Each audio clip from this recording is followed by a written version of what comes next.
Buenos días. A nombre del Instituto de Transparencia, Acceso a la Información Pública y Protección de Datos Personales del Estado de México y Municipios, InfoEM, damos las gracias por su amable asistencia al seminario Límites y alcances de las tecnologías de la información y el impacto en la privacidad.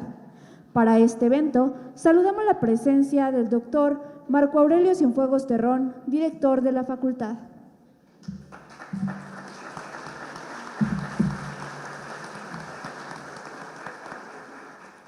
Del mismo modo, saludamos la presencia de la doctora Eva Abaid Yapur, comisionada del InfoEM.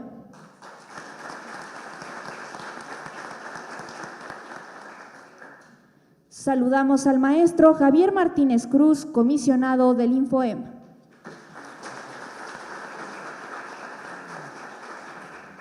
Del mismo modo, saludamos al doctor en Derecho Roberto Orozco Martínez, director de Coordinación y Seguimiento de la Secretaría de Protección de Datos Personales del INAI.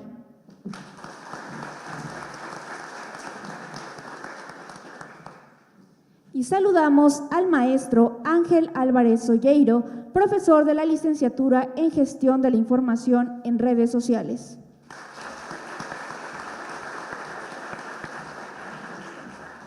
El día de hoy nos corresponde el panel Privacidad versus Portabilidad de Datos mediante el uso de las tecnologías.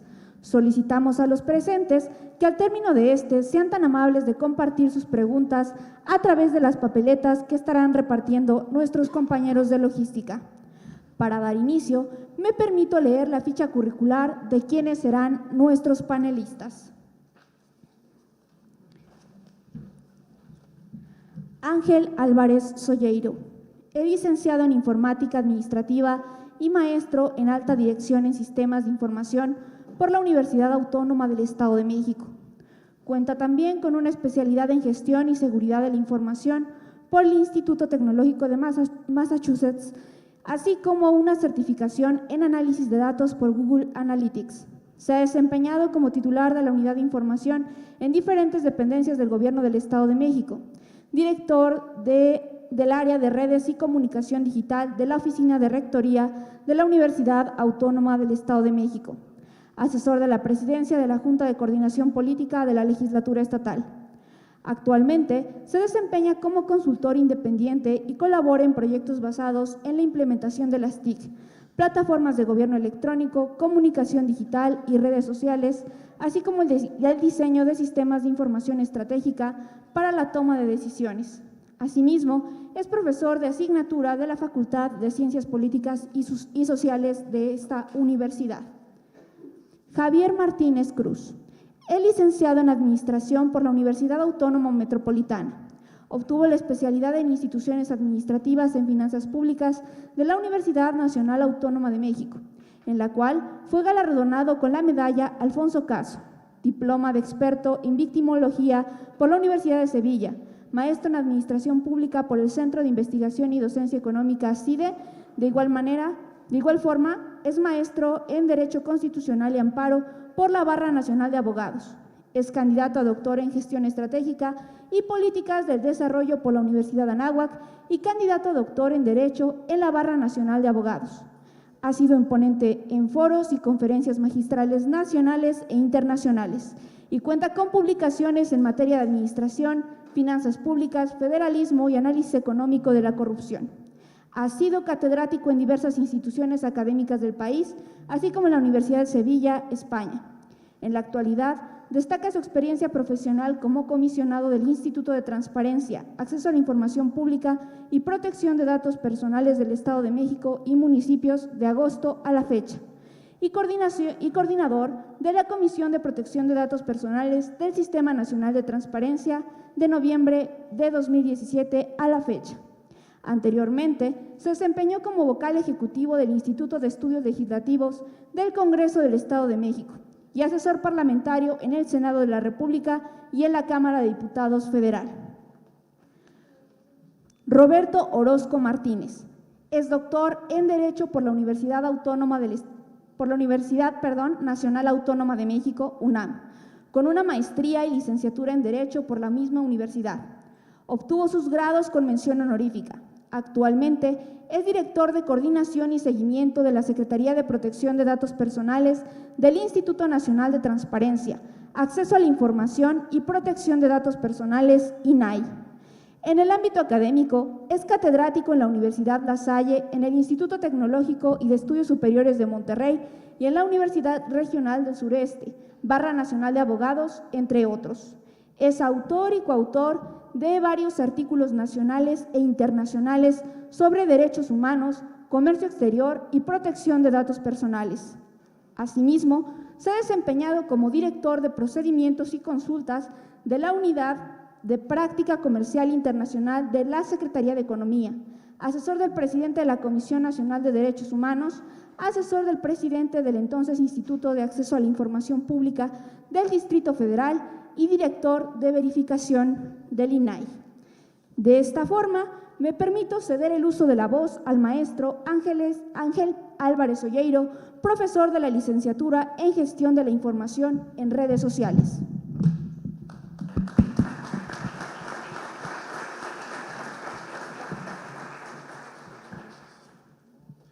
Gracias, buenos días a todos, a todas. En primer lugar, agradecerle la invitación a nuestro director y a la gente del InfoEM por organizar este importante seminario, ya en su cuarta sesión. Y bueno, el día de hoy vamos a ver un tema muy importante, que es la privacidad contra la portabilidad de los datos en el uso de las TIC. Traemos ahí algunos datos. El primero, para ver cuál es la importancia que tienen hoy en día nuestros datos en el uso del Internet. En el último censo, por llamarle así, de la estadística digital de la Asociación de Internet MX, nos dice que somos ya 83 millones de mexicanos que usamos Internet, ¿no? Esto representa el 70% de la población en México, y esto año con año sigue creciendo, ¿no? Recientemente esta foto, ¿no?, viral, de Nayib Bukele, ¿no?, presidente de El Salvador, en la sesión de la ONU, en la Asamblea General, con un discurso disruptivo, ¿no? Se toma una selfie y nos dice, ¿no?, esta selfie va a tener mayor impacto que lo que yo diga en esta asamblea donde nos reunimos unos cuantos, ¿no? ¿Esto qué quiere decir? Que tenemos que avanzar y acoplarnos a las nuevas tecnologías, e incluso a lo mejor el día de mañana no será necesario que se reúnan en una sede en Nueva York y te implican una serie de gastos, ¿no? ¿Esto qué nos quiere decir? Que tenemos que estar a la altura de las necesidades y cómo avanzan las tecnologías actualmente. Todo esto es lo que denominamos la portabilidad. ¿Qué es la portabilidad? Pues no es más que este gran beneficio que hoy en día nos dan todos nuestros dispositivos, ¿no? En el celular traemos el alcance de cualquier información, ¿no? Hablando de quien hace periodismo, antes, imagínense el proceso que implicaba hacer periodismo, ¿no? Y aquí hay muchos presentes que nos tocó ver eso, ¿no? Desde tomar una fotografía, ir a un cuarto de revelado, después hacer la nota, máquina, y pautar la información a ver si salía en la edición de mañana del periódico, o a lo mejor si el director del periódico decía que hasta dentro de una semana, pues ya se definía la línea de cuándo se iba a publicar, ¿no?, de acuerdo a estas especificaciones editoriales. Hoy en día un reportero no necesita más que su celular, ¿no? Ya de manera profesional, pues evidentemente cámaras con mayor resolución, etcétera, pero realmente con nuestro celular grabamos un audio, ¿no?, para una nota, tomamos video, ya tienes una muy buena fotografía, ¿no? Con el iPhone 11 tienes una espectacular fotografía, o con el Samsung, el último. Entonces, vean cómo la tecnología, ¿no?, nos da esa gran facilidad de portabilidad. Hace rato que platicábamos aquí en la sala de juntas del director, decíamos, hoy hay que reconocer a toda esta generación de los maestros que aprendimos en nuestras aulas a la biblioteca y arrastrar el lápiz, ¿no? Hoy en día los alumnos, ustedes, y me da gusto que aquí vean muchos de mis alumnos, ¿qué hacen? Lo googleamos, ¿no? De hecho, doy clase y están googleando lo que estoy diciendo, ¿no? Esto como docente es un gran reto, ¿no? Porque si dices algo contrario, pues el alumno te va a corregir. ¿Por qué? Porque tienen al alcance lo que tú estás buscando. ¿En cuántos? En 2 segundos, ¿no? Te tardas más en desbloquear el teléfono que hacer una googleada, ¿no? Incluso la RAE lo acepta el término de googlear, ¿no?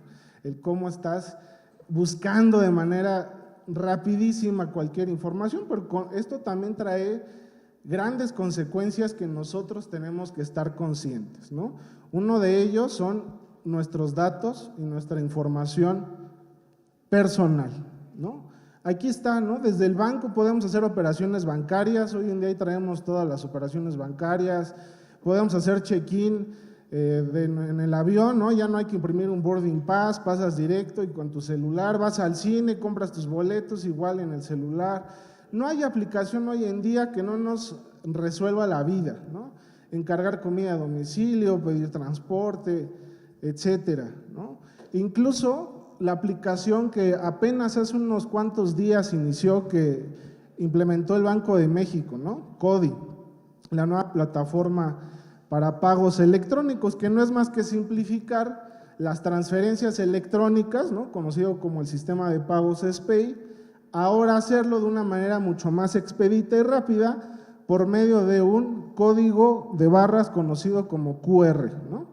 Incluso con la tecnología NTFC, que es únicamente acercar el teléfono, ¿no? O sea, acercas el teléfono del que va a pagar, acercas del quien va a recibir el pago y se hace de manera automática, ¿no?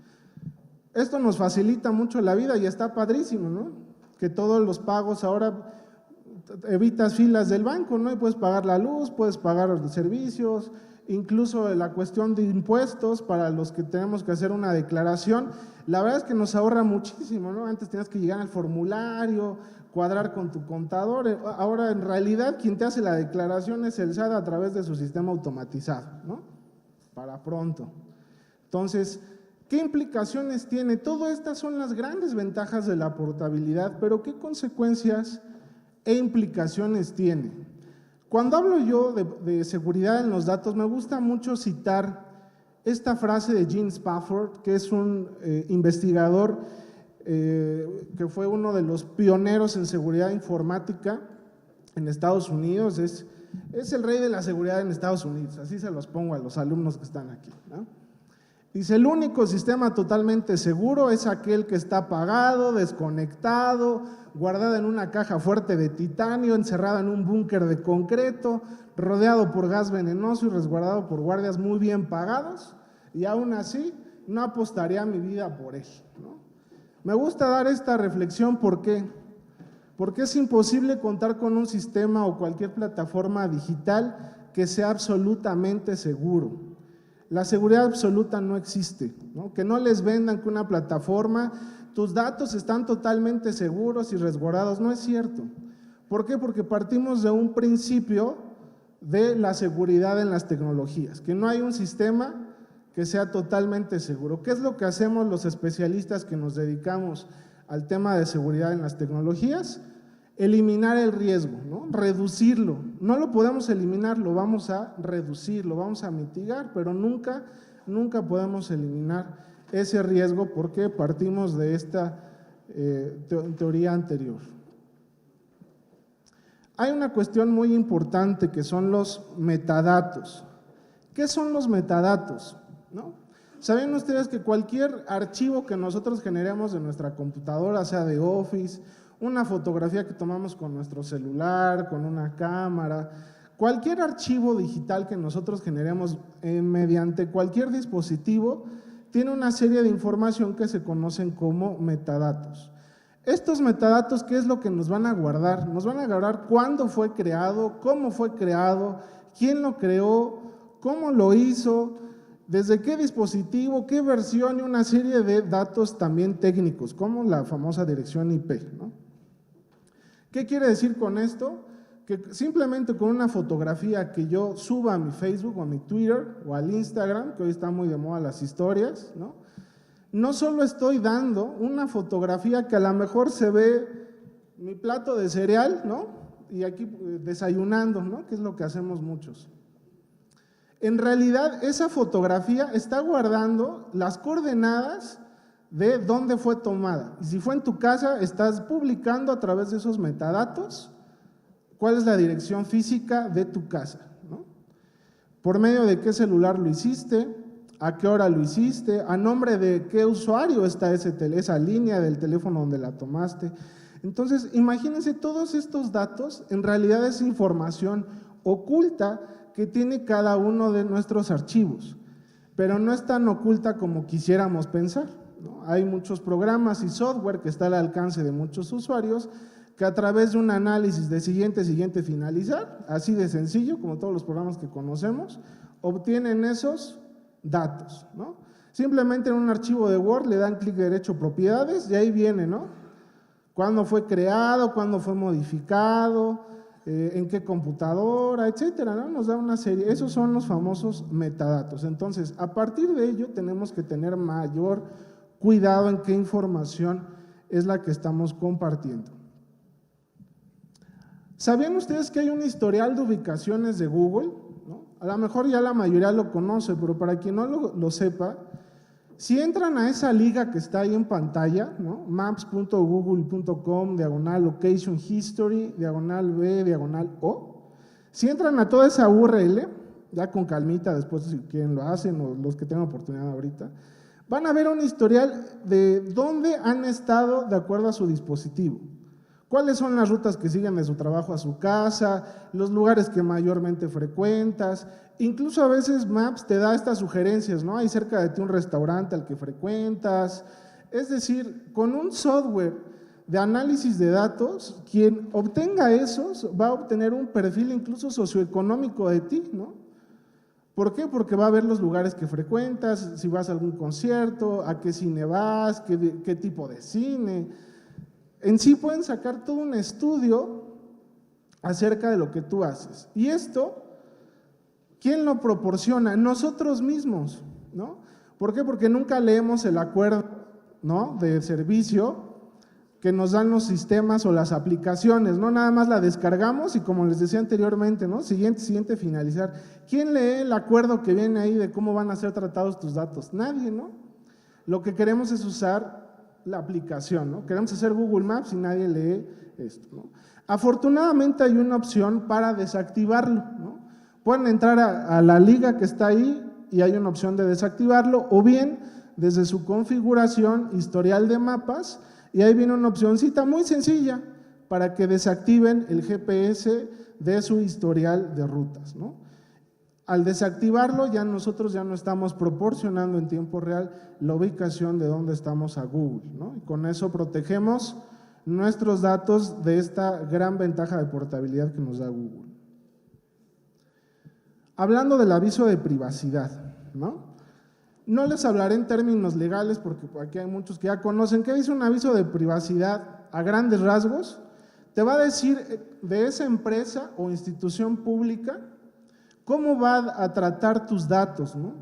¿Qué tratamiento les va a dar? Pero también te va a garantizar que tienen los mecanismos para proteger tu información, ¿no? O sea, te va a decir, ok, tu edad, tu nombre, tu teléfono, los voy a usar para efectos estadísticos, etcétera, etcétera. Y es hasta como un machote lo que redactan, porque así todos los avisos de privacidad están así. No es más que un copy-paste, y nada más le cambian ahí la razón social, ¿no? Pero en realidad, ni siquiera las instituciones públicas, a mí me ha tocado en mi experiencia, ver que sí tienen su aviso de privacidad, pero ya en los sistemas que ellos operan no tienen ni siquiera un mecanismo mínimo de seguridad en sus bases de datos, ¿no? Hablemos de programas sociales, ¿no? Las instituciones que manejan padrones de beneficiarios de programas sociales, ¿no? Sí, lo tiene la computadora del asistente, del secretario, de la secretaria, del asesor 1, del asesor 2, se lo comparten entre sus correos electrónicos, aparte en WhatsApp, ¿no? Y en un Google Drive porque alguien lo mandó ahí y estaba muy pesado el correo, ¿no? Y ahí anda el padrón de beneficiarios rodando por todos lados. En partidos políticos ni se diga, ¿no? Ahí peor, ¿no? Ahí todo el mundo trae hasta sus listitas de quiénes van a votar por ti, etcétera, ¿no? Los datos de la gente, de nuestros familiares, de nosotros mismos, ahí andan rondando, ¿no?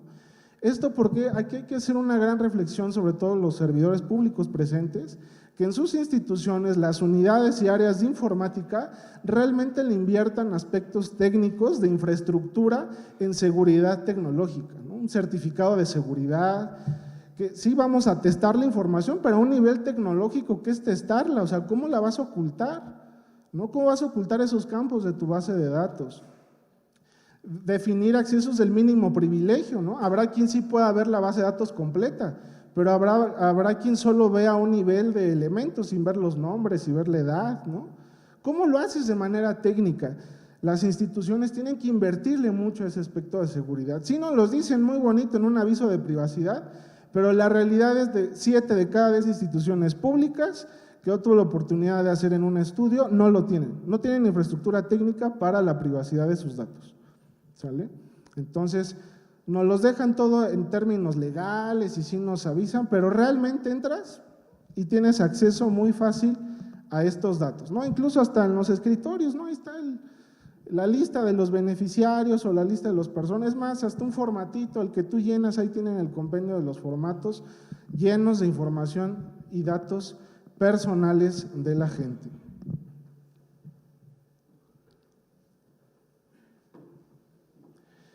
México ocupa el primer lugar en América Latina en recibir ciberataques, ¿no?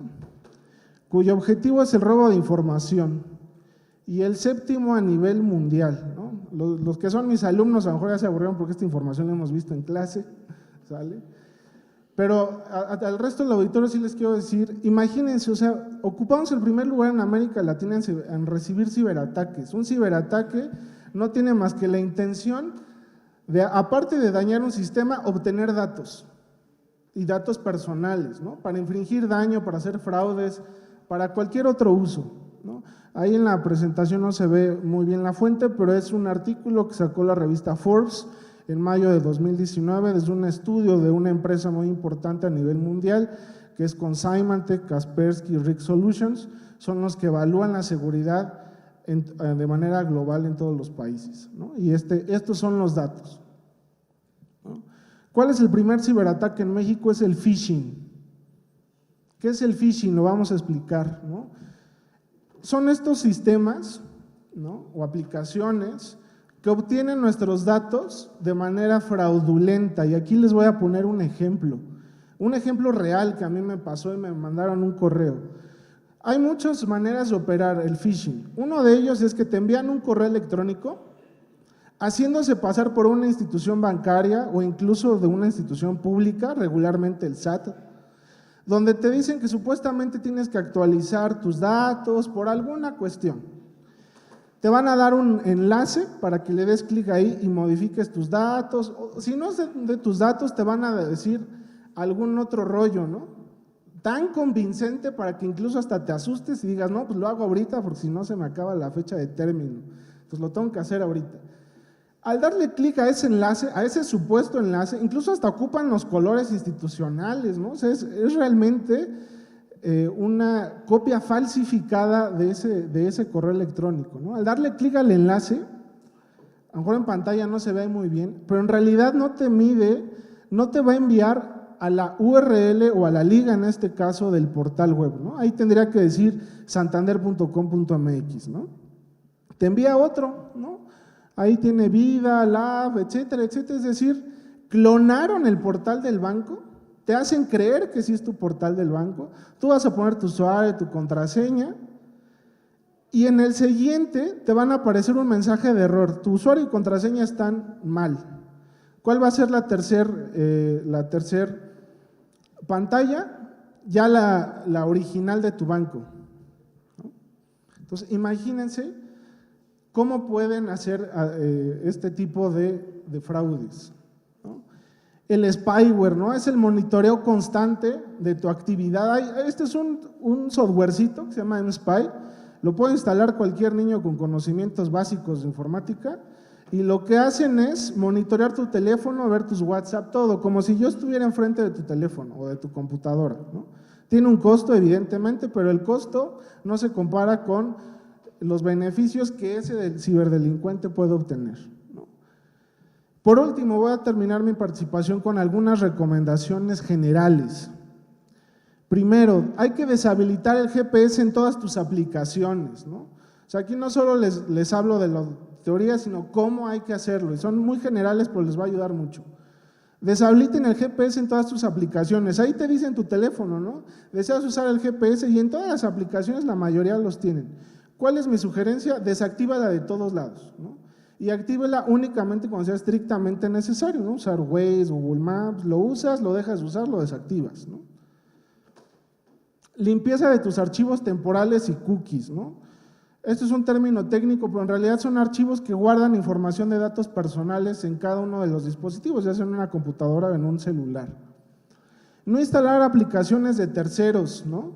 Que no sea de una tienda oficial, ¿sale? O sea, nosotros entramos, ¿no? Los que tenemos iPhone es la Apple Store y Android es la Google Play, ¿no? Hay que descargarlos de ahí que estén verificados, no hay que descargarlos de otras ligas o de algunas otras páginas.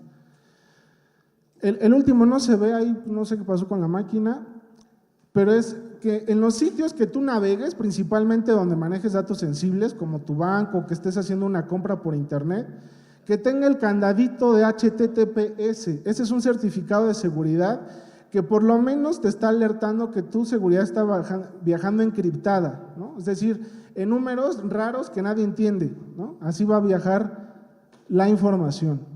Evitar conectarse, por favor, a redes públicas. Nos encanta el Wi-Fi gratuito, yo lo sé, pero hay que evitarlo usar, ¿no? Es una carnada para obtener todos tus datos, ¿no?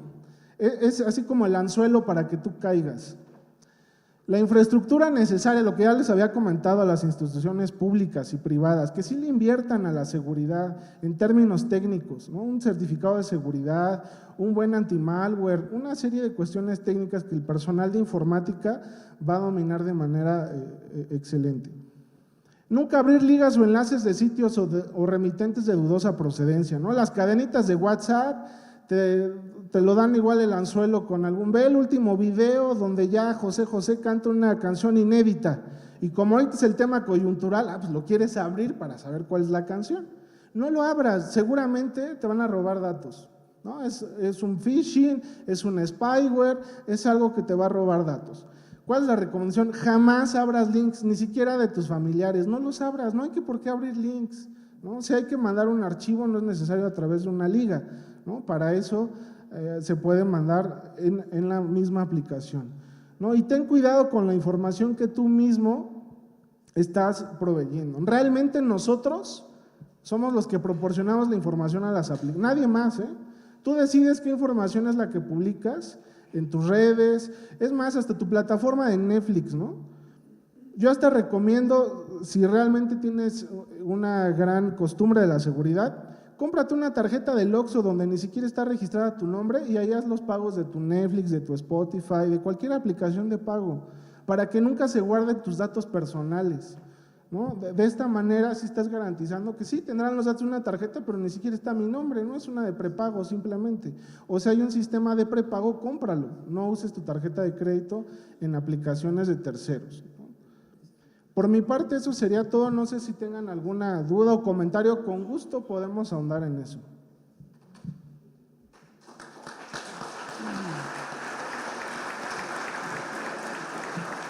Agradecemos la participación al maestro Ángel Álvarez Solleiro. Ahora cedemos el uso de la palabra al doctor en Derecho Roberto Orozco Martínez, director de Coordinación y Seguimiento de la Secretaría de Protección de Datos Personales del INAI.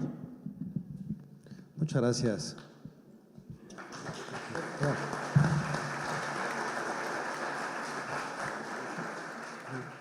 Muchas gracias. Antes que nada, agradezco enormemente la invitación que me hizo favor de hacerme el comisionado, el maestro Javier Martínez, a quien admiro mucho tanto en el ámbito académico como en el ámbito profesional, que hemos tenido oportunidad de intercambiar ciertos puntos de vista en el ámbito de la materia de datos. Muchas gracias, comisionado. Al igual, agradezco la presencia de la comisionada Eva Avid, muchísimas gracias, comisionada, y a los directivos de la Universidad Autónoma del Estado de México. Muchísimas gracias. Y bueno, el tema que platicaré el día de hoy aquí con ustedes es desde luego lo que tiene que ver privacidad y lo que es datos personales.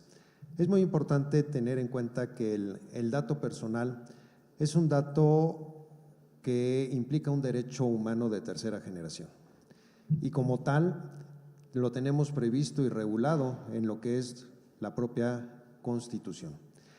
Cuando hablamos de datos personales, me refiero también a la manera en que se logra proteger a una persona. El dato de una persona trae muchísima información, hay diferentes categorías de datos y dependiendo de la categoría del dato es la información que se está proporcionando. De ahí la importancia de que uno como titular decida qué información dar, a quién dársela y cómo es que se debe de dar. En este punto, México es todavía un país reciente en la normatividad de materia de datos, en virtud de que podemos empezar a hablar de datos a partir de una reforma que se dio el 20 de julio del 2017, en lo que fue el artículo 6º, en las fracciones segunda y tercera de nuestra Carta Magna. Ahí, por primera vez, se empezó a establecer lo relativo a lo que son los datos personales y también en ese entonces nada más se hacía referencia al acceso y rectificación, no se hacía referencia a lo que es una cuestión de lo que ya conocemos y que veremos un poco más adelante, que es lo que respecta al ejercicio de los derechos ARCO. Ese es el primer antecedente que tenemos como tal. Posteriormente, y estamos hablando ya en el 1 de junio del 2009, se adiciona un segundo párrafo de lo que es el artículo 16 constitucional. Y aquí es algo de mayor relevancia porque ya se empieza a hablar de 4 derechos: el acceso, la rectificación, la cancelación y la oposición que se tiene como titular, que el titular es el dueño de los datos, para proteger el tratamiento que se le va a dar a este tipo de derechos. A partir de lo que es 2007 y 2019, tenemos una segunda reforma que es importante mencionar, que es la del 2011, que es la que se conoce en el ámbito de lo que es los derechos humanos y como les comentaba, al fin y al cabo, este derecho es un derecho humano de tercera generación. Tenemos estas fechas que son las importantes y las relevantes en materia de protección de datos personales. Derivado de eso es que surge la necesidad de hacer la regulación tanto en sector público como en sector privado. ¿Qué es lo que sucede? La primera ley que surge ya para hacer una regulación en materia de datos la tenemos en el año del 2010, 5 de julio del 2010. Se publica en el Diario Oficial de la Federación la Ley Federal de Protección de Datos en posesión de particulares. Ahí viene una serie de obligaciones, 8 principios, 2 deberes que se debe de cumplir para lo que es el efecto del tratamiento de lo que es el dato.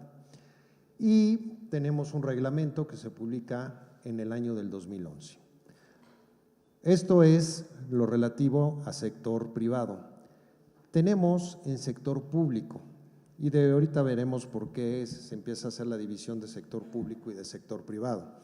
En sector privado empezamos a hablar ya de una regulación a nivel legal en el año del 2017.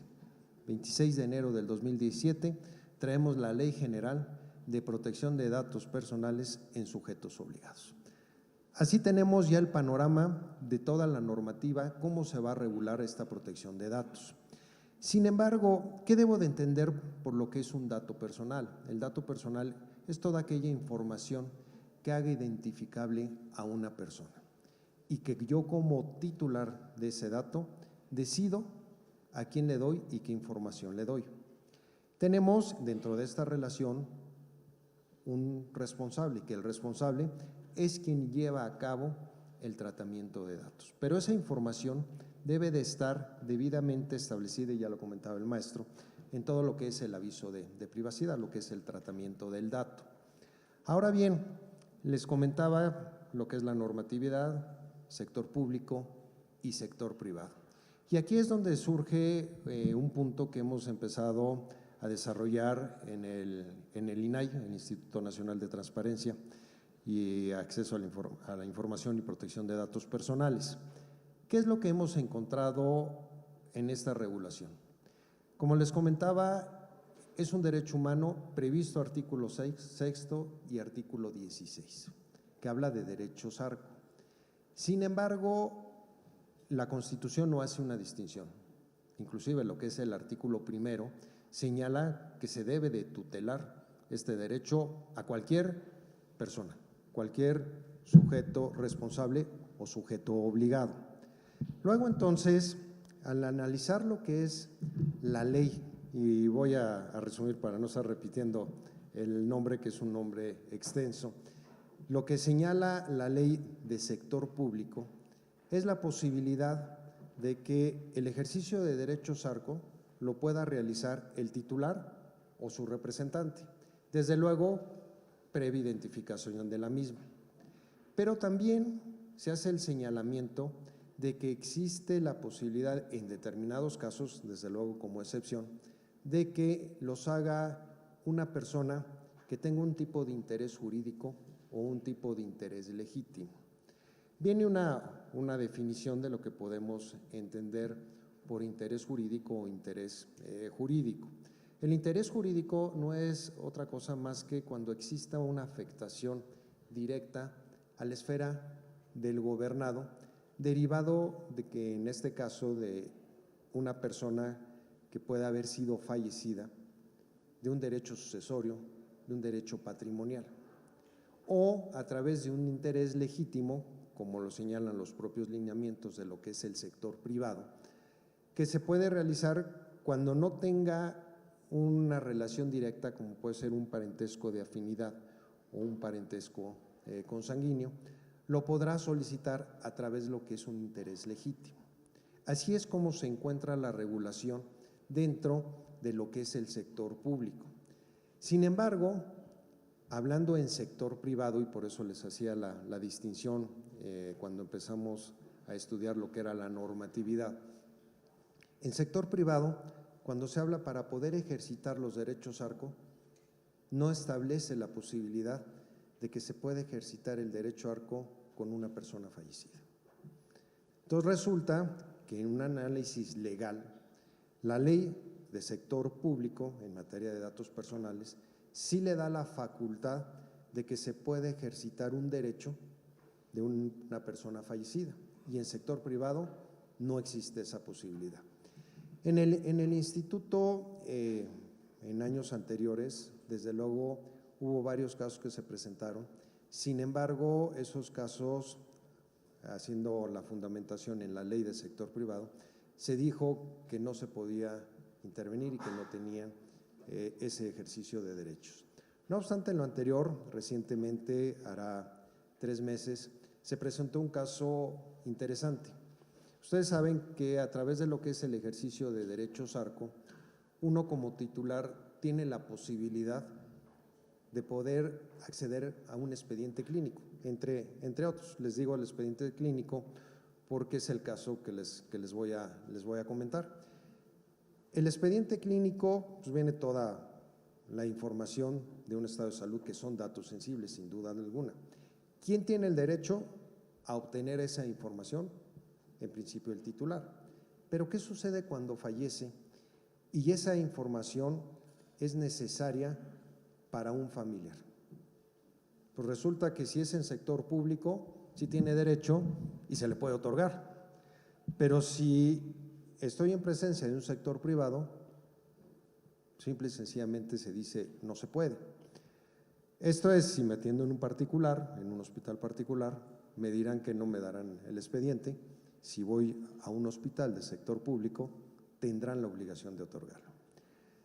¿Qué se hizo en el instituto? Llegó un asunto de una persona, era la abuelita, y presentó un ejercicio de derechos ARCO en un hospital particular, pidiendo que necesitaba el expediente clínico de su hija, que era quien había fallecido, en virtud de que estaba presentando un estado de salud muy delicado su nieto, y se tenía que ver qué era lo que había sucedido con la mamá en lo que era el parto. Se hizo un estudio y lo que determinó el instituto es que no se puede dividir un derecho que es un derecho constitucional. No puede ser que la Constitución no hace una distinción, porque la Constitución, si ustedes ven, tanto el 6º como el 16, habla de que se tienen los derechos, Arco. ¿A quién? A toda persona que es quien tutela la Constitución. Luego entonces el problema surge a nivel legal. A través de una interpretación en términos de lo que fue el artículo primero, que tiene que ver con la reforma del 2011, se estudiaron dos principios, el principio de interpretación conforme y el principio pro persona. En este sentido, interpretación conforme, cualquier norma que emita el poder legislativo debe estar conforme a lo que establece la Constitución. No puede ser que la Constitución otorgue un derecho y la ley se lo quite, que es lo que se está haciendo en un sector privado. Y el principio pro persona, ¿qué es lo que tiene que ver? Pues es que le debo de aplicar la norma que más le favorezca al particular.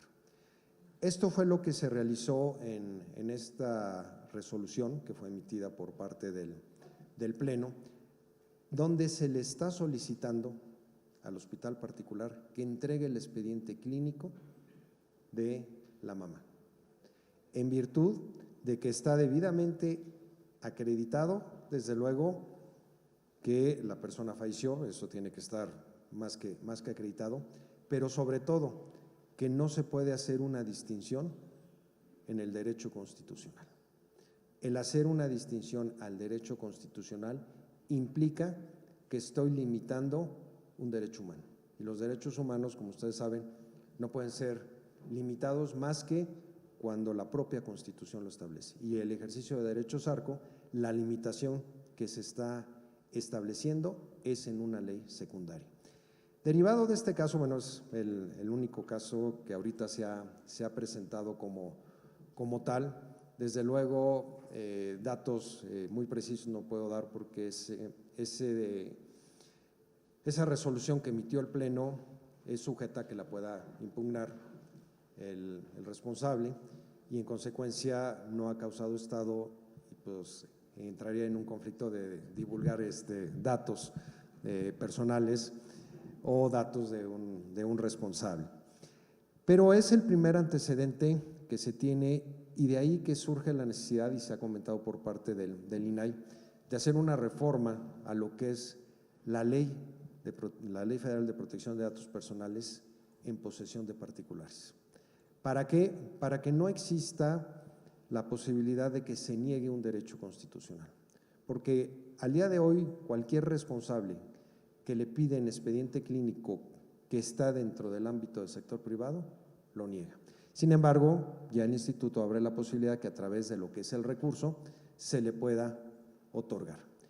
Un caso muy similar tenemos, pero lo tuvimos en lo que fue el sector público, un caso del Infonavit, donde se están pidiendo los estados de cuenta de un esposo. El esposo ya había fallecido.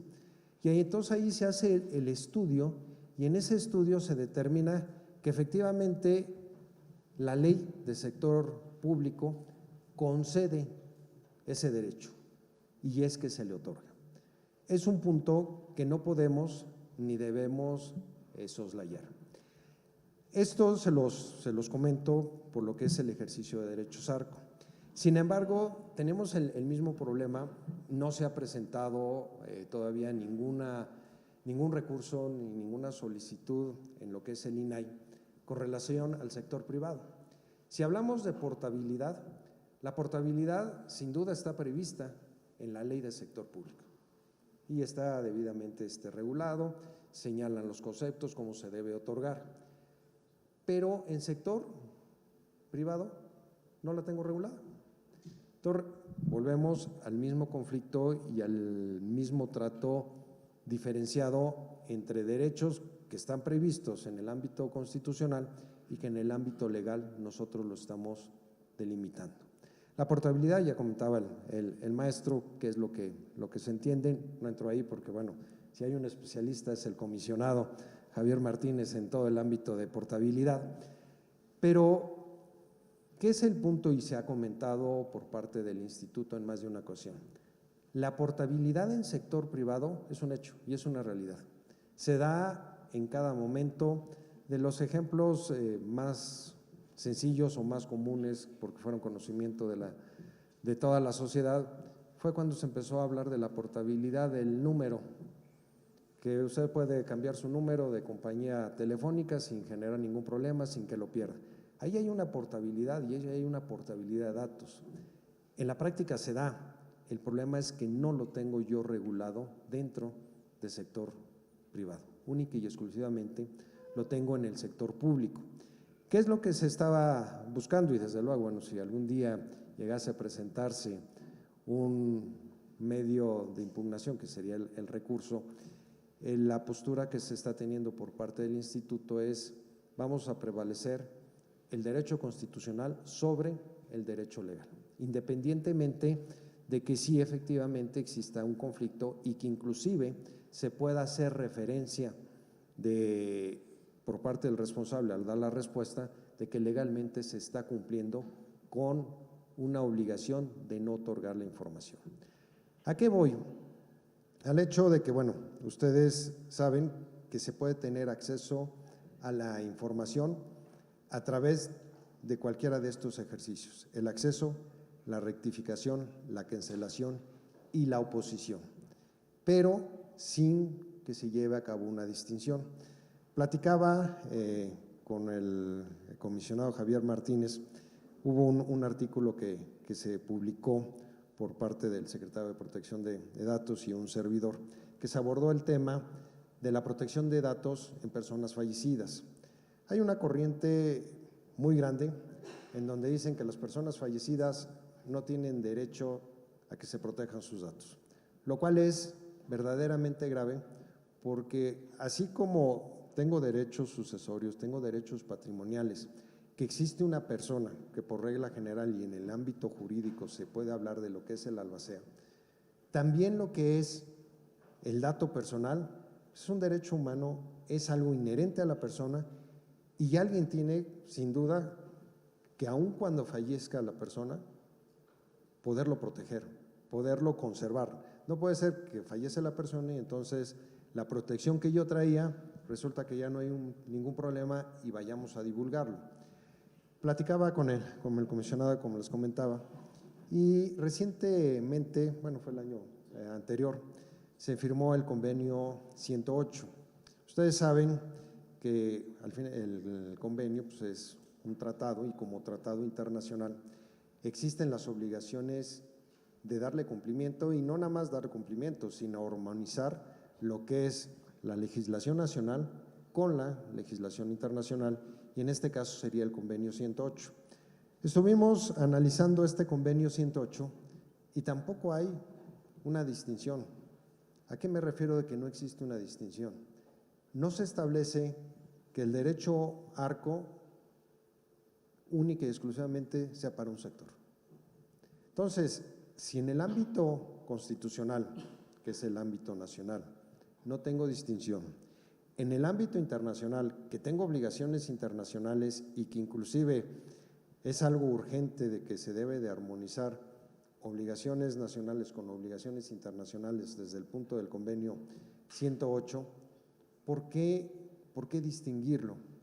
Y el problema no nada más queda en una cuestión doctrinaria que podríamos decir, bueno, hay una distinción y así lo determinó el legislador. El problema va más allá. El Estado mexicano está dejando de tutelar un derecho, que eso sería lo grave. No puede ser que se omita la tutela de un derecho. El Estado cuando surge para un fin, y el fin es, como lo dice el propio artículo primero, otorgarle o que goce el derecho humano. Un derecho humano, ustedes saben, una vez que está plasmado, es un derecho que no se puede eliminar y que lo único que se puede hacer por parte de la autoridad es respetarlo y garantizar lo que es su cumplimiento. Este es el tema que yo quería comentarles para efectos de que tuvieran claro y además de que tengan la certeza de que si existe la solicitud por parte de una persona hacia un fallecido, obviamente viendo una serie de requisitos, no es que a cualquier persona se le pueda entregar un expediente clínico, porque también se estaría en un grave problema. Sí se tiene que acreditar cuál es la relación, cuál es el motivo y si realmente está justificado que se le dé a una persona que se dice tener el interés sobre información del fallecido. Si se cumplen con estos requisitos, podemos, sin duda alguna, y debemos cumplir lo que es la norma constitucional. Es un tema que se aborda con relación a que si son intereses jurídicos, si son intereses legítimos o si son intereses simples. ¿Qué es lo que nosotros siempre hemos manejado en el INAI? Tratar que todo tipo de resolución que se emita no sea técnica. ¿Qué es lo que se busca con estos derechos? El derecho al acceso, el derecho a la protección de datos, inclusive que también se habla sobre rendición de cuentas. Lo que se busca es que toda la resolución sea con un lenguaje ciudadano, que cuando yo lea, permee, que sea entendible, porque si se hace una resolución que sea técnica, también puede darse el caso que no se está permeando y nosotros lo que queremos y como órgano garante tenemos la obligación de que se respete y se garantice ese derecho. Por ello, hablar de intereses jurídicos, intereses legítimos o intereses simples suena interesante y a lo mejor es muy práctico para los que seamos abogados, pero no hay obligación de que sean abogados, no hay obligación de que se conozca el derecho.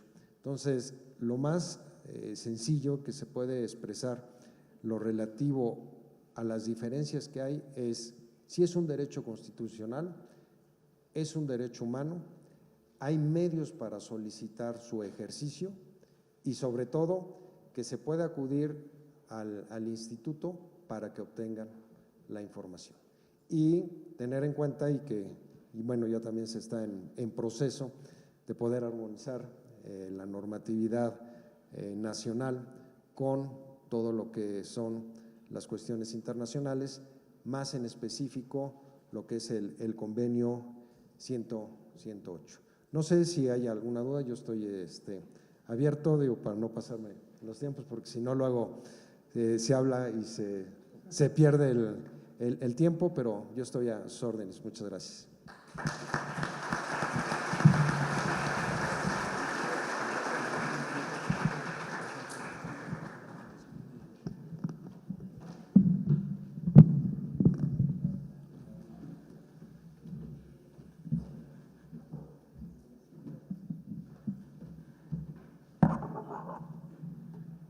Agradecemos su participación al doctor en Derecho Roberto Orozco Martínez.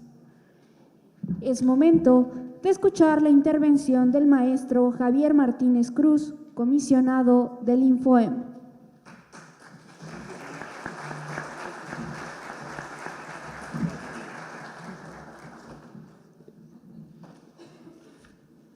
Primeramente, quiero agradecer a mi compañera, la comisionada Eva Bahir. Sin duda, su presencia me fortalece como instituto y obviamente en este seminario, tercera sesión con la que participamos con la Universidad Autónoma del Estado de México, precisamente en un tema tan fundamental que es el tema de la protección de los datos personales como un derecho estipulado en el artículo 5 de nuestra Constitución.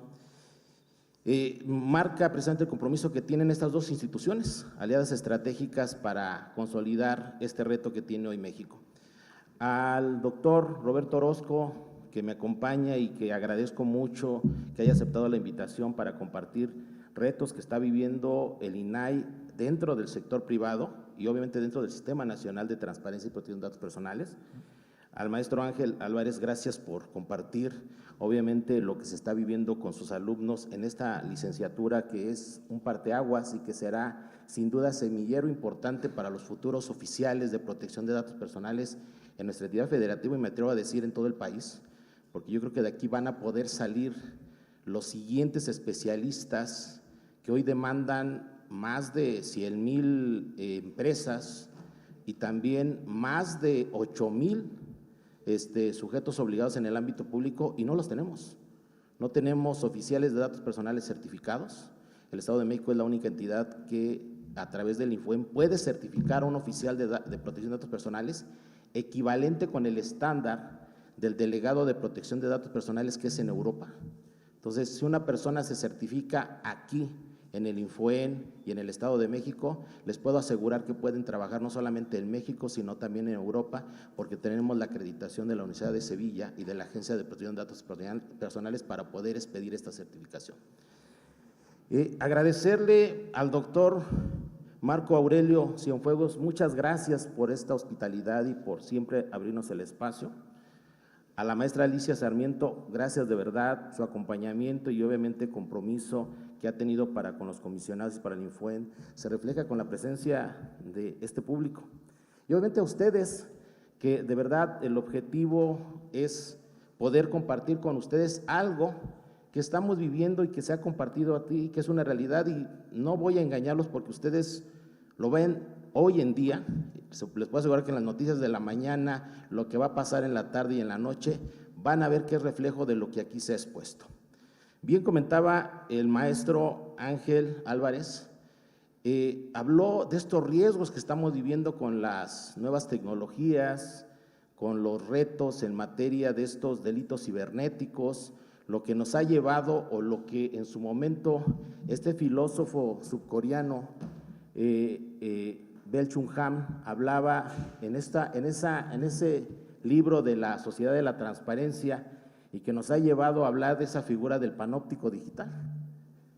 Esa decisión que toma cada uno en el ámbito de la autodeterminación y hace valer su mayor libertad y dice, yo decido qué publico, con las consecuencias también que conlleve esta decisión para ustedes en su persona, para sus familiares o para una sociedad que hoy desgraciadamente estamos expuestos a muchos riesgos que han conllevado a extorsión, secuestro, daño a sectores vulnerables y hemos expuesto información que muchas de las veces nos convertimos en ese 10º estado que adoptó la ley Olimpia y hoy tenemos en el Código Penal una sanción por compartir o por ejercer esa pornovenganza y estar compartiendo información que conlleva a hacerle reflexionar de que no son dueños de información o datos que no correspondan más que solamente los de ustedes. Y si comparten información de otros, pues ya nos sumamos con 12 entidades que hoy castigan precisamente ese ejercicio de estar compartiendo imágenes sexuales sin la autorización de su pareja. Qué pena que tengamos que llegar a eso y no actuemos bajo acciones preventivas y disuasivas y tenga que castigarse con cárcel precisamente a quien haga ese tipo de acto. Pena porque hay una víctima y hay una persona que fue expuesta y que ya la vulneramos en su dignidad. Entonces, creo que esos retos ya conllevan a lo que hoy México empieza a vivir. No hemos adoptado de la Carta de los Derechos Humanos y de los derechos del Internet, lo que nos mandata respecto a la protección de los datos personales, a las medidas de seguridad, precisamente en el ámbito del Internet. No lo hemos adoptado, desde 2015 está esa carta por parte de la ONU y nos falta incorporarlo, ¿sí? Pero también eso se empieza a regular. La semana pasada platicaba con ustedes la comisionada Eva Bahir, la comisionada del Estado de Querétaro, la maestra María Fernanda de la Universidad de la FE Zacatlán, de eso que el año pasado tuvimos oportunidad de escuchar en Bélgica, que se determinó precisamente esa declaratoria y se le hizo ver a los gigantes de las tecnologías que los países y la sociedad global ya no estaba dispuesto a estar enfrentando escándalos como el de Cambridge Analytica, que no se iba a permitir más que con el argumento de desarrollos tecnológicos se violentara la privacidad, se violentara la dignidad humana y no se respetara la privacidad. Hoy escuchamos a un presidente de Facebook que está invirtiendo y que está buscando especialistas en protección de datos personales, porque ya no vale la protección por defecto. Hoy lo que se pide es que la protección y la privacidad sea desde el diseño, desde la creación de la tecnología. Y si eso no lo entienden, que cada que se desarrolle una innovación, tiene que estar al lado un especialista en datos para que le diga cómo se puede hacer una correcta respeto a la privacidad y no saturarnos con una serie de requisitos y de cláusulas que tenemos que ver y no nos permitan acceder a un servicio. Eso ya no es válido, y si no lo entiende, estos gigantes lo declararon más de 120 países en Bélgica que están dispuestos a eliminar a estos gigantes de la tecnología por no respetar la privacidad. Y escuchamos también en ese foro que alguien se atrevió a decirle a Estados Unidos que él no podía formar parte del Consejo Europeo de Privacidad y Protección de Datos Personales porque no tenía normatividad. Yo hasta ese momento no había escuchado a alguien que le dijera a Estados Unidos que por sexta vez se le rechazaba que perteneciera a ese consejo. Y México pertenece a ese consejo y somos parte, y como tal estamos obligados a regular la seguridad, no solamente en el sector privado, también en el sector público. Yo les decía hace rato que en el sector privado, pues sí, uno decide qué sube en redes, pero en el sector público no tenemos opción, nos acercamos al Estado para pedir un servicio. Nos aceptamos al Estado para pedirle una acta de nacimiento, nos acercamos al Estado para pedirle un acta de defunción, nos acercamos para pedirle un servicio y hasta antes de normatividad podían tomar los datos y nos pedían lo que quisieran y nunca nos presentaban un aviso de privacidad. Hoy están obligados 333 sujetos obligados en el Estado de México a presentar avisos de privacidad, y si no los tiene, el Infuen tiene toda la facultad y todas las herramientas para sancionar a estos sujetos obligados, a servidores públicos, y podemos empezar con multas que van de 10,000 a 120,000 pesos y lo tendrán que pagar de su sueldo. Y si tenemos que inhabilitar y tenemos que sancionar al sujeto obligado, ténganlo por seguro que estamos buscando aplicar la máxima que traen en Europa, que para el caso de empresas privadas les aplican el 4% de sus ingresos anuales. Yo no dudo que en una interpretación que sea en beneficio de reparación de una violación de un dato personal o no proteger los datos personales, le podamos aplicar a una institución pública quitarle el 4% de su presupuesto anual por no hacer una correcta respeto a este derecho fundamental. Lo buscaremos y si se puede, lo aplicaremos. Empezaré con este contexto porque precisamente quiero plantear esto. Miren, quiero que esta máxima la vayamos teniendo presente porque vamos a llegar a algo que en México estamos experimentando y que fue novedad en Europa porque hicimos algo que no se hizo en el Reglamento General Europeo. Y quiero con esta máxima decir que ningún ciudadano puede estar frente a una norma y no gozar a plenitud de sus derechos. De verdad somos muy buenos en México para hacer normatividades. El año pasado que hicimos, en el 2015 que hicimos nuestra Ley General de Transparencia y Acceso a la Información Pública y en 2016 que la llevamos a comparar con 112 países, resulta que la Ley General de Transparencia y Acceso a la Información Pública ocupó el primer lugar como la ley más completa. Pero qué pena que esa Ley General de Transparencia y Acceso a la Información Pública no se traduzca en hechos reales y que en este país esa Ley de Transparencia y Acceso a la Información permita abatir la corrupción. Es muy buena ley, pero en eso a que se refleje en mayor transparencia, mayor rendición de cuentas, hay mucha política pública todavía por desarrollar y pendiente por concretar. Estamos acostumbrados y nos han enseñado que hubo una revolución industrial y esta la relacionamos precisamente con esa innovación tecnológica, con ese impacto social, impacto económico y esas relaciones que cambiaron. Lo relacionamos precisamente cuando hubo ese cambio de energético de la madera al carbón mineral. Pero después nos dijeron que precisamente cuando entra en crisis este energético, que es lo que distingue cuando vienen cambios de revoluciones, una segunda revolución industrial, donde precisamente entra en crisis el carbón mineral y surgen innovaciones tecnológicas para dar paso a un siguiente energético que es el petróleo. Y esta segunda revolución industrial se consolida, impacta en innovaciones como el motor de combustión interna, impacta en relaciones económicas y sociales, y llegamos precisamente a una tercera revolución industrial. Pero vean ustedes el parámetro en común que tenemos. Estamos hablando más o menos de cada 100 años. 100 años que se van presentando estas famosas revoluciones industriales. Por eso pareciese que la cuarta revolución industrial la deberíamos de tener en el 2060. Sin embargo, las condiciones y la evolución de la tercera revolución industrial nos llevaron a lo que hoy pareciese que no, llegamos antes a esta famosa cuarta revolución industrial. Pero una cuarta revolución industrial que representa retos y que a lo mejor nos va a hacer entender en qué estamos parados en materia de protección de datos personales y las nuevas tecnologías. Porque en esta cuarta revolución industrial estamos hablando de nuevos sistemas que ya hablan precisamente de sistemas ciberfísicos, Internet de las cosas, la nube, fábricas inteligentes, algo que hoy en día ya representa un reto y un gran conflicto. Pero si lo queremos ver, no tenemos que estar esperando para llegar a esa cuarta revolución, porque creo que el desarrollo a partir de mediados del siglo XX ha sido de tipo exponencial. Por eso hoy estamos en ese punto y hoy representa un reto fundamental lo que vamos a ver más adelante en materia de normatividad de protección de datos personales, precisamente en el contexto de las nuevas tecnologías. Y bueno, para seguir diseñando y modelando a dónde los quiero llevar. Es importante que entiendamos, porque de aquí se ha hablado precisamente de portabilidad, de protección de datos personales, de ejercicios de derechos ARCO en dos ámbitos, en el ámbito privado y en el ámbito público, cada uno con sus respectivos retos.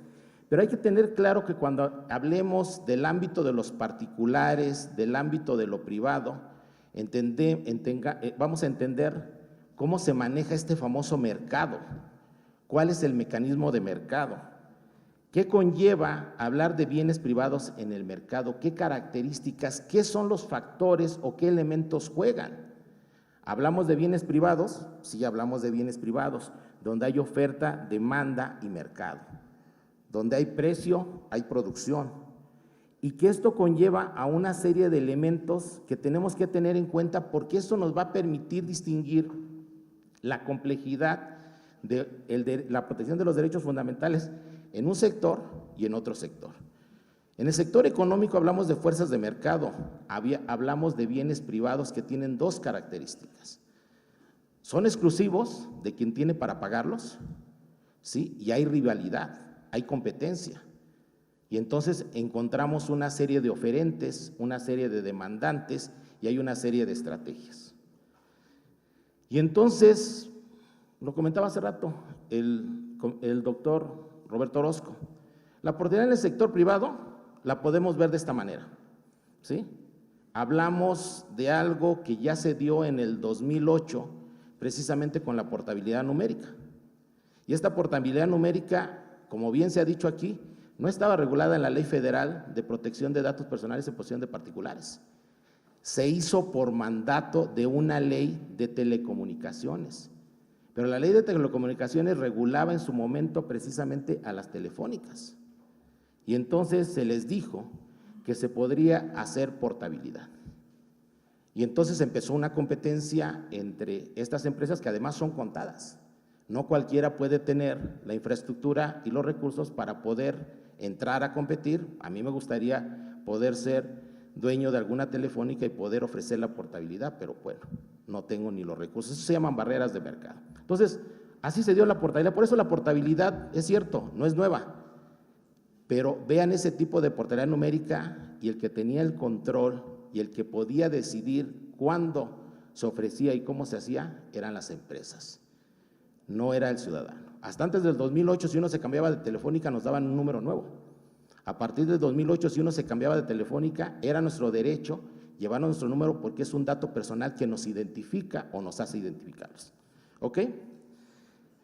Pero vamos a ver que el problema que tuvimos en el sector público, porque estamos hablando de bienes públicos, estamos hablando no de mecanismos de mercado, estamos hablando de mecanismos de presupuesto público, donde se establecen una serie de funciones que al Estado le han dejado y que entra cuando los mercados fallan. ¿Para qué? Para abatir monopolios, para abatir oligopolios, duopolios, o bien cuando la naturaleza del servicio que requiere una sociedad no hay quien lo oferte, porque no es rentable. Y entonces, la naturaleza de los bienes públicos es que tienen dos características contrarias al bien privado. El bien público lo caracteriza que no hay rivalidad y no hay exclusividad. Y entonces, todos podemos acceder, siempre y cuando sea un bien público, un parque, alumbrado público. Y entonces la portabilidad, vean cómo la tenemos que ver, que es además un nuevo derecho. Aquí no hay fuerzas de mercado, aquí no hay empresas, aquí no hay oferentes, aquí no hay bienes privados. Aquí hay instituciones, hay servicios y hay órganos garantes, llámese Infuen o llámese INAE. Y entonces vamos a entender que la portabilidad, hasta antes precisamente de la nueva normatividad que hoy nos rige en México y que es nueva, cambia de paradigma. Hasta antes, el tema de la protección de los datos personales o el tenedor de los datos personales era un ente pasivo. Se convertía en importante cuando nos dábamos cuenta que vulnerábamos y exponíamos su dato personal. Nos enteramos que HSBC había violentado la clave interbancaria de un usuario y fue un debate decirle a HSBC que la clave interbancaria es un dato personal, porque es exclusiva y es identificable a una persona, y fue un problema y un suceso que llevó meses para que pudieran hacerle entender a HSBC que la clave interbancaria era un dato personal y que no la había protegido porque había asignado recurso o le había puesto dinero a una cuenta sin la autorización del usuario. Estos paradigmas cambiaron y hoy en día, en el contexto de lo que les mencionaba de las revoluciones industriales, hablamos de que lo que mueve al mundo, lo que mueve a la economía son los datos.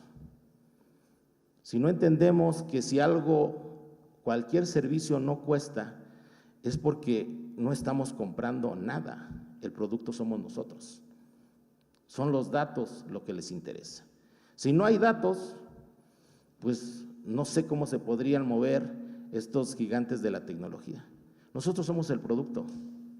Por eso, si somos el producto, pues al menos hay que saber sacarle plusvalía y hay que vendernos bien. Y entonces tenemos dos cosas que son fundamentales y que es un fenómeno que a lo mejor nos va a empezar a entender la complejidad del mundo. Hay dos fenómenos que están en conflicto y esto lo vivimos precisamente en Bruselas el año pasado. Hay un proceso de globalización donde son esas transnacionales que luchan y quieren controlar al mundo, dividirse al mundo, tener y ser los dueños de las decisiones y de cómo fluya la parte económica. Pero hay también un proceso de regionalización donde los países han buscado organizarse para proteger lo que al Estado le corresponde, que es precisamente los derechos de las personas. Y entonces tenemos este conflicto, donde hay que decirle a los desarrolladores de inteligencia artificial que no hay que deshumanizar, que hay que respetar los derechos humanos. El día que se pierda precisamente ese sentido de lo que nos distingue como humanos, vamos a perder y entonces vamos a ser presa de eso que en su momento nos angustia, que seamos presas de la inteligencia artificial y que tomen las decisiones, como en muchos aspectos ya se toman. Y entonces, ¿para qué nos va llevando la nueva normatividad? Hoy lo que nos dice que cambió el paradigma, ya no se pasa de ser una cuestión de tipo reactiva. Hoy la persona y el dato se debe concentrar en su tratamiento. La protección o las medidas de seguridad deben girar en torno al tratamiento. debe de ser un ente activo, tenemos que adelantarnos, no corregir errores. Y entonces vamos a ver precisamente este enfoque de trazabilidad de la información. Vamos a ver para qué se recaba la información, con qué fines, qué tiempo, cuánto va a durar, cómo puedo ejercer los derechos, qué implican las medidas de seguridad, las responsabilidades. Eso lo mandata muy bien y lo podemos revisar a lo largo de los 20 artículos de la Carta de los Derechos Humanos y Principios del Internet, donde nos dice, tanto en el artículo 8 como en el 9, qué se tiene que garantizar para la protección de los datos personales, para la protección de la privacidad, pero también el artículo 20, los deberes y responsabilidades que tenemos como personas para el bien común y también las grandes empresas respecto al respeto de la privacidad. Y entonces vamos a llegar a esto que ha sido relevante, y no estoy hablando de muchos años, estoy hablando que el año pasado, el 25 de mayo, el Reglamento General Europeo entró en vigencia. Estamos hablando del año pasado. Y muchos a partir del 25 de mayo nos llegaron notificaciones para hablar de avisos de privacidad y volver a ratificar que aceptábamos, ¿sí?, seguir contando con ese servicio, pero siempre y cuando autorizáramos precisamente el tratamiento de nuestros datos. Fíjense nada más lo que provocó la entrada en vigor de este Reglamento General Europeo. Y aquí vamos a ver que es un reglamento que tiene 99 artículos, y si ustedes revisan esos 99 artículos del Reglamento General Europeo, van a encontrar un similar en los 169 artículos de la Ley General de Protección de Datos Personales en posesión de sujetos obligados. Particularmente el artículo 20, que habla de la portabilidad, tiene un equivalente en la Ley General de Protección de Datos Personales, que es el artículo 54. El artículo 57, y en nuestra Ley de Protección de Datos Personales del Estado de México, el artículo 104. Pero ¿qué dice el artículo 20 del Reglamento General Europeo? Habla del derecho a la portabilidad, pero fíjense lo que dice: el interesado tendrá derecho a recibir los datos personales que le incumban, que haya facilitado a un responsable de un tratamiento en un formato estructurado, de uso común y lectura mecánica, y a transmitirlo. Y empezamos a hablar de conceptos que hasta antes, y hablar de una ley, pues empiezan a ser conceptos de tipo, o que se ven en cuestiones de ingeniería o en cuestiones de carreras técnicas, y ya tenemos que empezar a trabajar y empezar a desmenuzar qué implica cada uno de estos conceptos. Pero fíjense todo lo que dice después. Dice, el tratamiento está basado en el consentimiento o en un contrato. Y entonces pareciese que estamos hablando del sector privado, pero también lo tenemos en el sector público. El tratamiento se efectúe por medios automatizados, y ya estamos hablando de sistemas tecnológicos, que ya es común, y ya no solamente es por escrito, sino que hay bases de datos y hay precisamente esta posibilidad de tenerlos en formato electrónico. Dice el artículo 20, y esto sigue siendo el artículo 20, pero en un segundo, en el numeral 2. Y creo que esto es fundamental porque ahí empieza a hablar de los retos. Dice, al ejercer su derecho a la portabilidad de los datos, de acuerdo con el apartado 1, la anterior lámina, el interesado tendrá derecho a que los datos personales se transmitan directamente de responsable a responsable cuando sea técnicamente posible. Aquí nos dicen, siempre y cuando haya las condiciones tecnológicas para poder hablar de esta transmisión. Y ya empezamos a hablar de retos. Pero lo que se nos olvidó revisar en nuestra normatividad en México es lo que dice este numeral 3, que dice que la portabilidad precisamente de datos personales no aplica en el sector público. Y no aplica en el sector público porque, como vimos hace rato, solamente es, digamos, aportativo o es fácil de aplicar en el sector privado por las fuerzas de mercado. Entonces, como no revisamos este tercer numeral, pues nosotros en México metimos la portabilidad no en el sector privado, lo metimos en el sector público. ¿Sí? Sigo hablando de lo que en Europa se habla precisamente de la portabilidad. ¿Qué busca? ¿En qué consiste? ¿Y cuándo aplica la portabilidad de datos? Pero seguimos hablando básicamente del sector privado. Y lo que dicen ellos es que buscan reposicionar al particular para que sea dueño y decida cuándo quiere que se transmitan sus datos entre diferentes servicios. dice que no se puede aplicar la portabilidad, y a lo mejor esto es algo que también nos falta entender, no solamente en temas de portabilidad, en temas de acceso a datos. No se puede aplicar la portabilidad cuando se hayan obtenido o su manera de obtención sean, por ejemplo, en materia de seguridad. De repente, la gente que se le detiene, no creo que se le tenga que presentar un aviso de privacidad, porque se le está deteniendo en un hecho ilícito y hay un tratamiento en materia de seguridad. Imagínense que el día de mañana venga una persona y que diga, oye, toda la base de datos que tienes tú, Procuraduría de Justicia, que han sido los delitos que he cometido, por favor, quiero que los transmitas a otra dependencia y los quites de tus bases de datos. Pues no, hay una función de seguridad y eso se tendrá que permanecer. O sea, no aplica la portabilidad cuando no sea por consentimiento o por un contrato. Me voy muy rápido en esta parte. Es importante lo que dice artículo 29, que es precisamente un grupo de trabajo para resaltar los beneficios de la portabilidad, de la portabilidad de los datos, donde habla de un posicionamiento fuerte del ciudadano. Dice también algo que es importante, qué tiempo y cómo se tiene que atender la solicitud, porque estamos hablando de un nuevo derecho.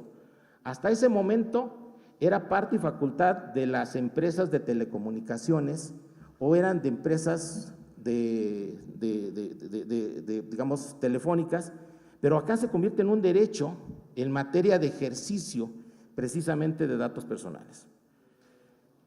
Habla precisamente de los medios, habla de interoperabilidad, se habla también de cómo se puede portar, y fíjense, el Reglamento General Europeo aplica para todos los países de la Unión Europea, pero en particular España hizo su ley orgánica el pasado 5 de diciembre del 2018. Entonces estamos hablando también que un país como España, que además forma parte de la red iberoamericana, donde México también forma parte, hizo su respectiva ley orgánica y donde metió en un título décimo los famosos derechos digitales y donde metió derecho al olvido, donde metió el testamento cibernético, donde habló precisamente de todo lo que tiene que ver con redes sociales, y es algo que México también tiene que explorar y tendrá que hacer precisamente para atender todos estos delitos cibernéticos. Dice la normatividad, y ahí está el formato de petición de solicitud de portabilidad en Europa. Lo tienen que atender en el momento que lo solicite cualquier persona, y tienen un plazo para atender esta solicitud que es precisamente de un mes, y si es complicado precisamente esta portabilidad se puede extender 30 días más. Ahí está el formato de solicitud. Y miren, esto ya tuvo un efecto, ¿eh?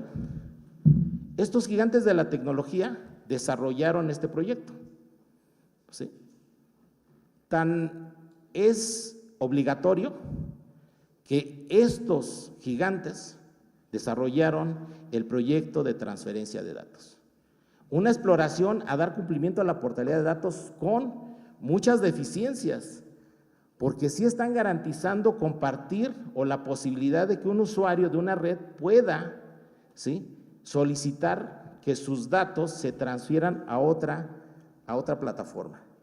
Se plantea una serie de facilidades, pero ahí es donde vamos a entrar a la disyuntiva, ¿qué tan flexible puedo ser y qué tan accesible, poniendo en riesgo algo que resulta fundamental, que es precisamente la seguridad? Como bien lo decía el maestro Ángel, ¿sí?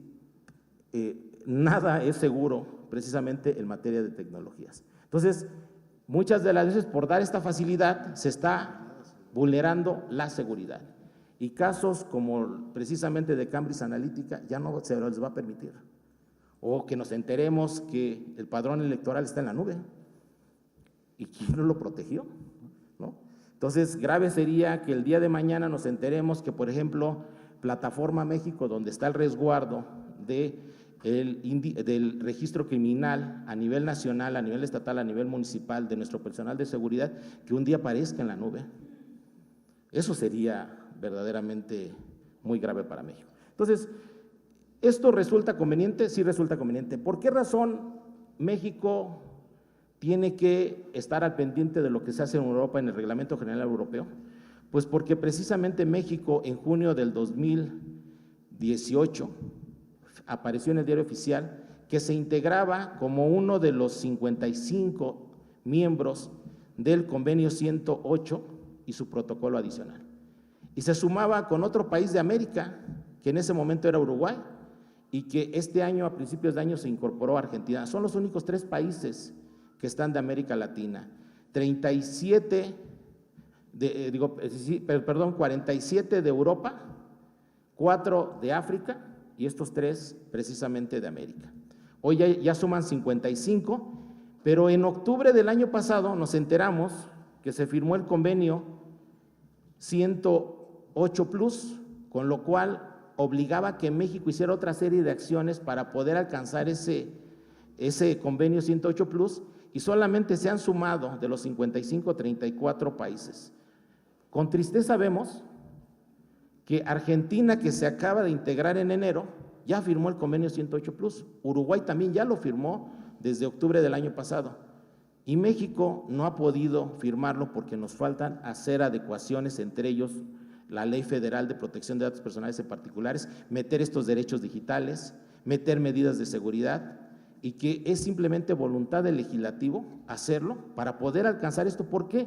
Porque en el momento en que México firme el convenio 108 Plus, se convierte en un país seguro para transferencia de datos personales.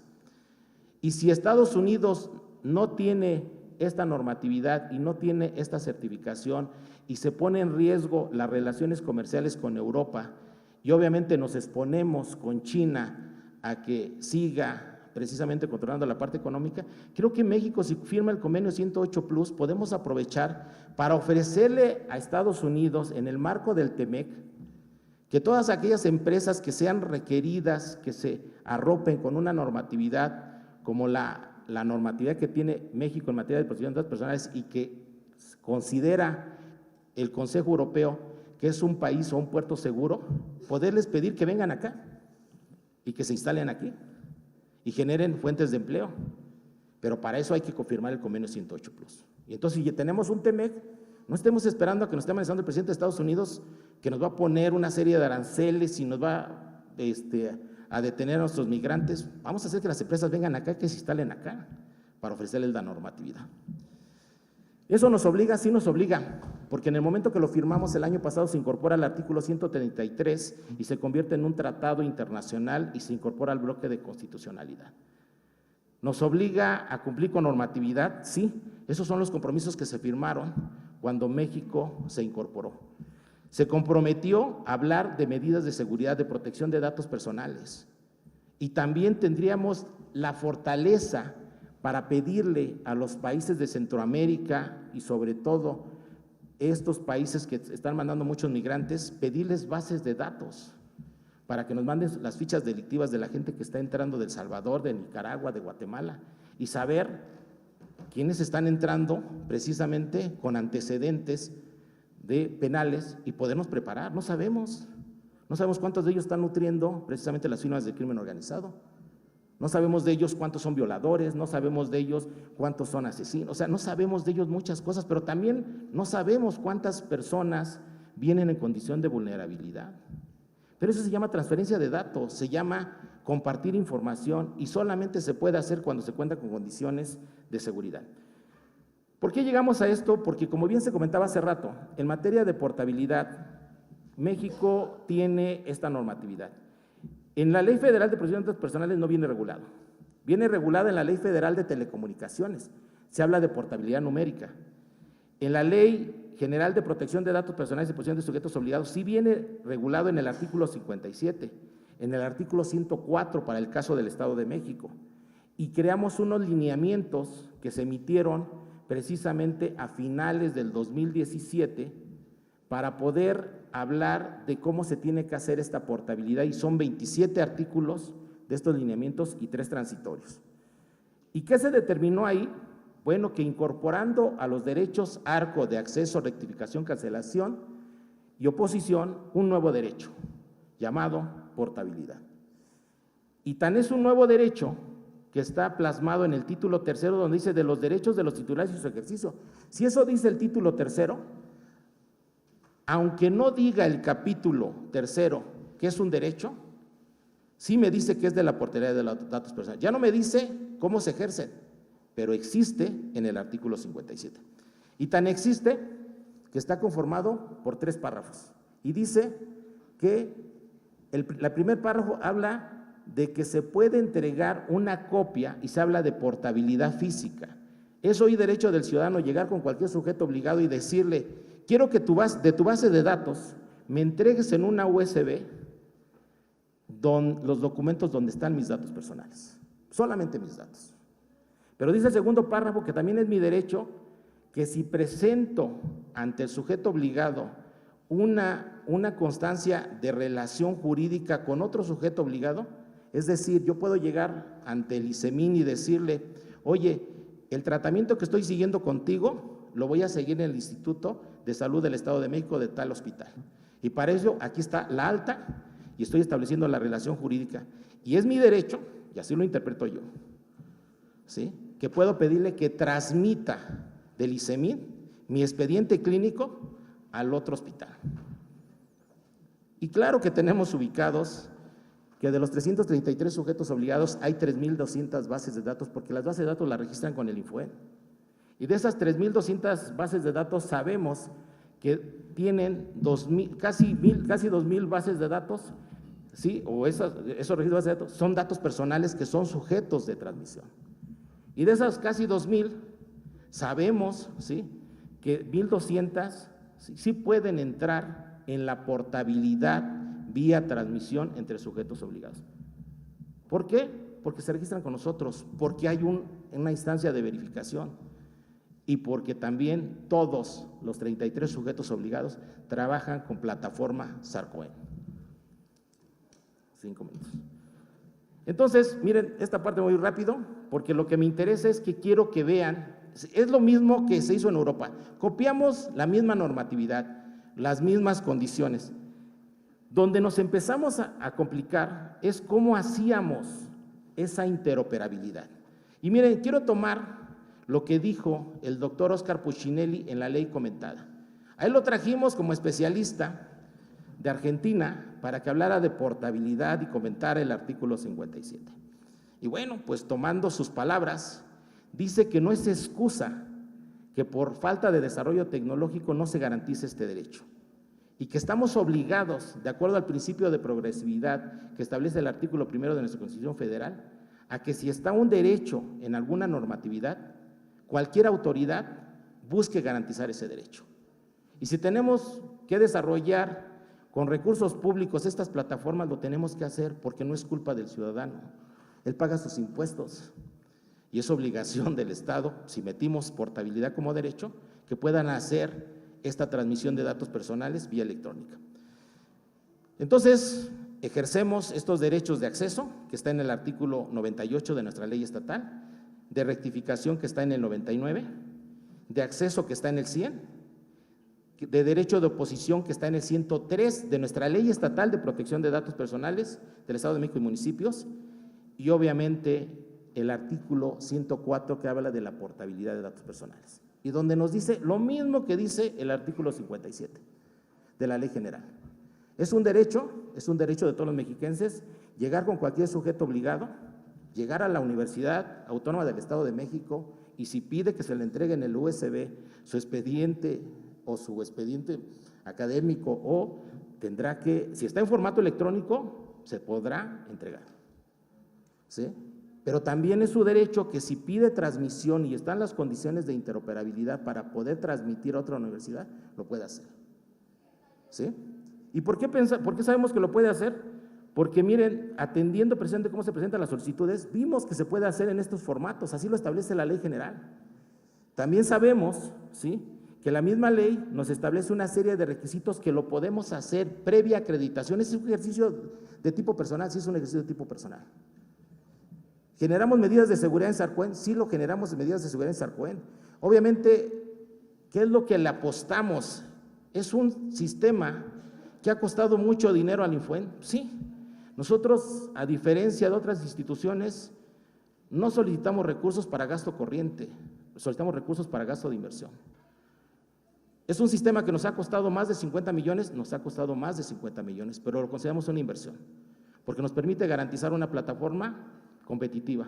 Hace 2 años, México, compitiendo en la internacional o como un proyecto innovador, quedó como finalista con 2 países más, Francia y Hong Kong.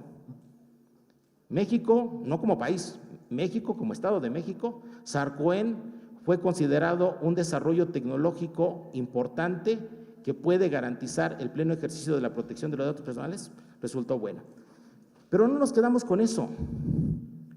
Hoy a nosotros no se nos pierde un archivo, no se nos pierde un documento vía Sarcoen, ¿sí? Quien ejerce, quien sube su credencial de lector, ¿sí? El único que puede acceder a él es precisamente con la clave que se le ha dado de 52 caracteres, es él.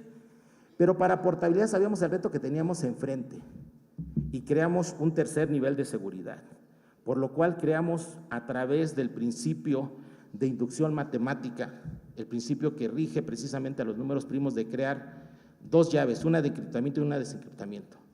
Generamos condiciones de seguridad que nos permiten establecer estas condiciones de seguridad para precisamente tratar de evitar la mayor vulneración o tratar de evitar que en algún momento dado se nos pierda un expediente clínico, un expediente académico, ¿sí? Y que obviamente quien lo pueda bajar solamente sea el que o el responsable, bajo el que esté para su resguardo, o el que tenga precisamente la necesidad de este recurso.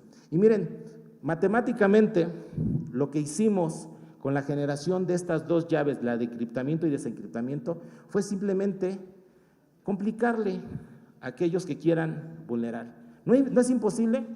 No es imposible. Puede haber un desarrollo o esa computadora que pueda calcular el 1000 factorial para encontrar la posible combinación. Sí es posible, pero el costo de oportunidad que tendría que invertir para poder hacer eso, les puedo asegurar que no sería equiparable con lo que pudieran obtener. Por eso creemos que bajo estas condiciones actuales, todavía Sarcoen, para ejercer portabilidad, sería sin duda un elemento de seguridad importante y garantizaría la plena transferencia de estos archivos donde van datos personales para cumplir en una modalidad de portabilidad, de interoperabilidad global, esto que nos dice y que nos mandata para poder hacer transmisión de datos. Miren, para poder cumplir con la portabilidad, a lo mejor lo que tendríamos que hacer es generar 333 sistemas interoperables para poder transmitir de manera segura o dentro de los estándares de seguridad esta información entre sujetos obligados. Sería muy costoso, imposible, obviamente muchos recursos que ni los tiene el Infuen ni nos los querría dar la legislatura. ¿Qué es lo que hicimos? En el momento que sabíamos que teníamos este reto, empezamos a desarrollar con nuestros ingenieros, bajo un esquema precisamente gráfico, cómo tenía que funcionar la portabilidad en su modalidad física, a través de la petición precisamente de estos archivos electrónicos que se los entregaran en una USB al tenedor de la información y que tuviera que llegar a su casa, entrar a su computadora, abrir la clave en Sarcoen, una clave que se le entrega exclusivamente a él para desencriptar la información. Aunque perdieran la información, quien encontrara, lo único que va a encontrar van a ser símbolos y letras. No podría entrar a la información hasta que entre la clave de desencriptamiento. También desarrollamos la portabilidad por transmisión y se desarrolló y se le pidió a los ingenieros que nos dijeran cómo este esquema se podría ver reflejado en el portal cuando entran ustedes a Sarcoen. ¿Qué permitimos? También dando cumplimiento a lo que dice el Sistema Nacional de Transparencia y que toda solicitud de ejercicios de derecho de acceso, rectificación, cancelación y oposición o de portabilidad tendría que entrar por Plataforma México.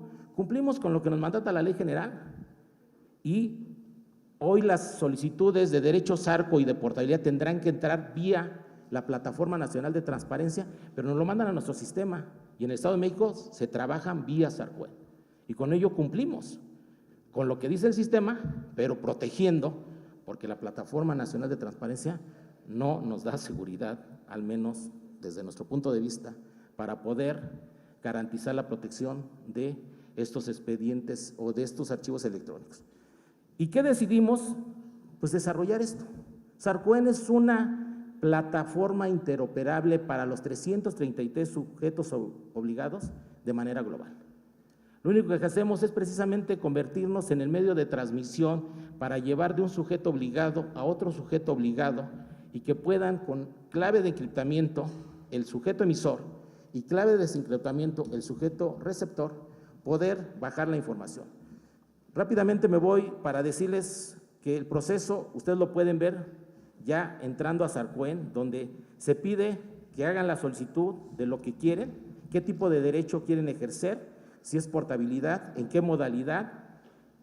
Se le manda al sujeto obligado, se le genera un cuadro para decirle en qué etapa va, se le genera las condiciones para generar la clave de encriptamiento, bueno, ubicar la información, encriptar, poder identificar, decirle al sujeto, al particular que ya su información está y podérsela entregar.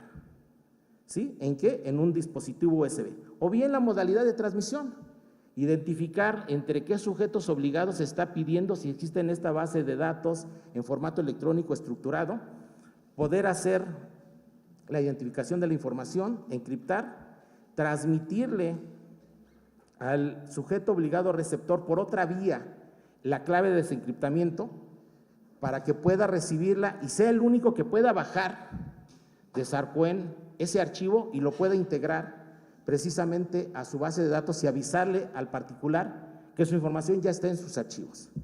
Y previa acreditación, permitirle el acceso para poder tener y obviamente ejercer este derecho en plenitud. Sería cuanto de mi parte. Muchas gracias.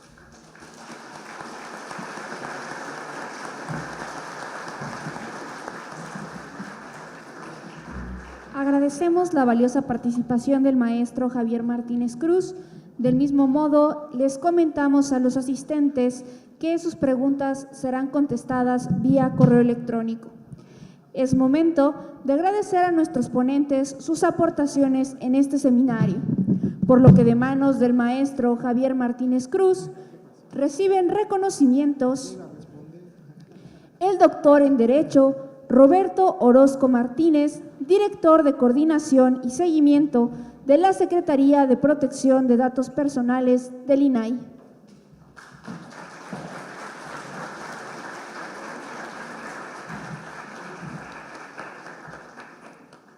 Del mismo modo, recibe reconocimiento el maestro Ángel Álvarez Solleiro, profesor de la Licenciatura en Gestión de la Información en Redes Sociales.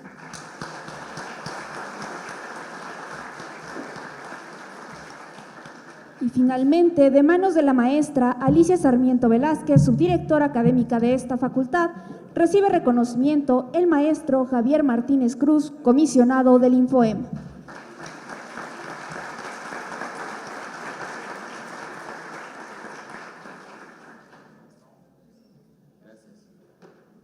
Agradecemos a todos su presencia y participación en esta tercera sesión del seminario Límites y alcances de las tecnologías de la información y el impacto en la privacidad. Deseamos que tengan un feliz retorno a sus hogares, recordándoles que la próxima sesión se realizará el día 10 de octubre de 2019 en punto de las 11 horas. INFOEM, somos tu acceso a la información y protegemos tus datos personales.